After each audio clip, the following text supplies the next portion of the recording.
అందరికీ నమస్కారం. నేను మీ Praveen from Mallareddy university school of agriculture sciences నుంచి. ముందుగా ఈరోజు నేను మీకు చెప్పబోయే అంశం ఏంటంటే మిర్చి పంటని. మేమైతే ఇక్కడ మా కాలేజ్ గ్రౌండ్ లో ఫీల్డ్స్ లో మేము చేస్తున్నాం. ప్రొటెక్టెడ్ కల్టివేషన్ పాలీ హౌస్ లో చేస్తున్నాం. మిర్చి పంట అంటే మిర్చి, దీని శాస్త్రీయ నామం వచ్చేసి క్యాప్సికమ్ యానమ్. దీని క్రోమోజోమ్ నెంబర్ వచ్చేసి 2n=24. దీని సొలనేసి ఫ్యామిలీ కిందకు వస్తుంది. దీంట్లో ముఖ్యంగా మేము ఏంటంటే మేము నర్సరీ నుంచి ట్రాన్స్ప్లాంట్ చేసాం మొక్కలు అనేవి. జూన్ 19న చేసాం. దాని రోజుల తర్వాత 30 నుంచి 40 రోజుల వరకు మాకు చూసినట్టయితే ఫ్లవరింగ్ అనేది వచ్చింది, బీర ఉంది బాగా.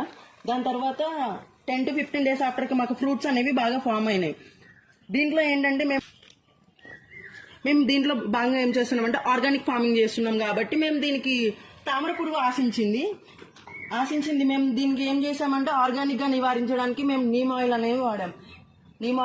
దాని తర్వాత ఇంకా మేము FIM తో పాటు వర్మీ కంపోస్ట్ అన్ని 19 అవన్నీ వాడాం. మేము ఆర్గానిక్ ఈ సేంద్రీయ వ్యవసాయ పద్ధతులు అనుసరిస్తూ మంచి దిగుబడులు సాధిస్తున్నాం. సో మీరు కూడా ఇలాంటి సేంద్రీయ వ్యవసాయ పద్ధతులను వాడి దిగుబడులు సంపాదించండి. రైతులందరికీ నా విజ్ఞప్తి, ముందుగా ఇలాంటి ముఖ్య అంశాల కోసం మా పేజ్ ని ఫాలో చేసుకోండి.